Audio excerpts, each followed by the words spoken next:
Hey everybody, so I am going to get on here and go ahead and do our very last lecture of the semester.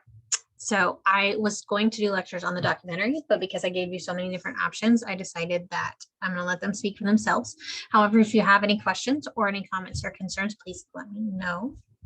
I am also going to briefly go over all the things that are due, so we can keep in mind that it's the end of the semester when I'm doing lectures with my hair up and looking a hot mess. But it's just goes to show you that your professors at the end of the semester also are feeling a little crunched, but that's okay. All right, so let me go ahead and share my screen. So I'm going to scare it too, apparently. All right, so we're going to go over the two readings. You only had to do one of these, so half of this lecture probably won't apply, or you can just think about it as you are reading. The first one is the Reingold article, and they were really talking about why diversity is important in political arenas, especially at the local level, right? So I went ahead, and because I didn't want to go into exactly what they were saying because it's very short, concise, to the point. I wanted to kind of give you an example of what they were talking about. So I went ahead and did the legislator demographics versus the population demographics for the Kentucky legislatures. So the House, which I find interesting, has 30 women in it and 68 men. White persons make up 92 of the 98 things. There are two House seats that are currently unoccupied. And then we have 6 persons of colors. Six. And only 3 women of color in the House. In the Kentucky Senate, you have 0 women of color. And if you look at the demographics here, they just don't represent our population. Our population is predominantly white still in Kentucky, especially when you look at some of the more rural areas. But when you look at the overarching demographics, especially when you look at sex, and again, I acknowledge that the census does not acknowledge gender categories outside of the binary. They are only specifically looking at sex, and they do not categorize intersex individuals in a separate category either. So just FYI, that is a limitation to this. But either way, it's about 51% that are female. And if you look at the representation that is in our legislatures, that is not the case. So just things to think about when we talk about democracy and it being a representative government. We want to make sure that we are looking at how that government represents all of us and whether or not it actually does. So just things, again, to think about. And you could do this at a national level and we would have very similar demographic problems. So I just want you to think about that as you're voting in representatives, and even at you can look at boards of education, which I also find interesting because generally when you do see a lot of women elected, you see them in roles that are tied to education. So just kind of look at your demographics and really, as well as looking at the candidates, because you definitely want to do that. Make sure you're looking at and noticing maybe some trends that are happening and why that might be the case.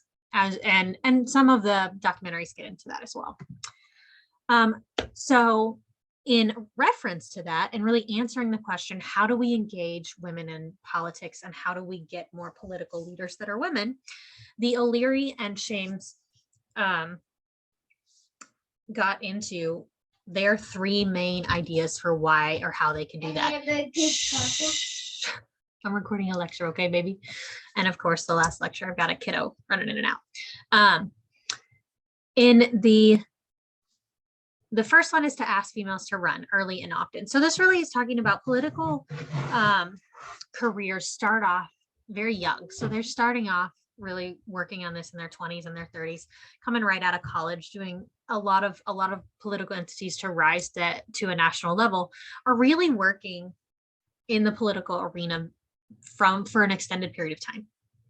And so really understanding and engaging women who want to get into those roles and start moving up and following them is a really good idea. There's some great organizations in Kentucky. I think I put one of them on their getting involved list.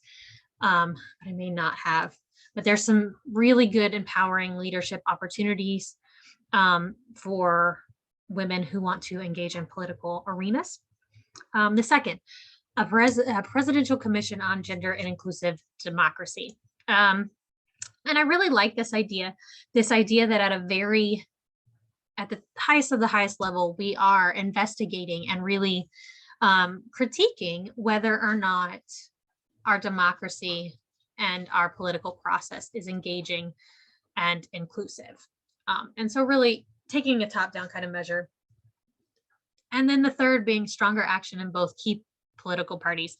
So this is really asking leadership in political parties, and we have two predominant ones. We have other political parties that have made some statements on these things in the past, but our two major political parties need to not just speak the speak, but they need to also walk the walk, right? Like part of that is endorsing candidates of a more diverse background and really bringing to attention both of this. And this comes on both sides of the aisle, need to really have conversations within their party about how to make a more representative democracy. Again, you might question why they might not be doing that, where the gains are in not doing that. In addition, things that I just wanted to add, make sure that there's also engaging social buy-in. So there was a lot of measures taken for why, what messaging might have gotten in the way of female candidates, what consistently being denigrated or talked about in ways that had to do with their clothing or how their voice sounds or how pretty they are, or what have you, as opposed to really talking about the key issues, have really stirred up conversations about whether or not women can be as active in political spheres or are taken as seriously. And that includes social buy-in of those who have hierarchical power within our voting structure, and really engaging in those voters that might make up those other demographic marginalizations. Deconstruction of negative messaging, and I was just getting into that, and prioritizing listening. So, and I say that in the way of just like our social action and our social movements, as we talked about in the last module, need to start listening and gearing towards multiple perspectives and listening to and engaging in these intersectional lens. Our political spheres need to do the same. And so really that's all I have for you. I also wanted to give you a last stitch task that need to be done. Don't forget to make sure you turn in your, let's see, Wednesday the 1st is when your discussion board is due. Your essay quiz, which again, do not make that harder than it has to be. All you have to do is go in, write your 6 to 8 sentences, make sure you're getting enough of your information. The last one, you may need to put more than one paragraph in just to get all the modules in and kind of tie those together. But really don't make that harder than it has to be. And that is due on the 30th. So make sure you're paying attention to those dates. If you need extensions, get with me so that we can figure that out.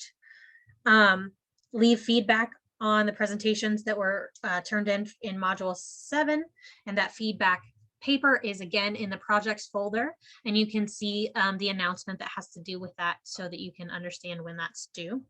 And then again, the last thing you need to do is turn in your final project on December 3rd and take a deep breath because it's over, it's done, you did it all. So again, make sure that you get with me if you have any questions or you need anything. As always, I am here. All right. Have a good rest of your lives. If I never talk to you guys again or you never hear from me. But again, as you go through your academic process, please feel free to visit to set up a meeting if you have questions about another class or you have any issues. I am always here to help you. I am your ally in your educational process. All right. Enjoy. Bye, guys.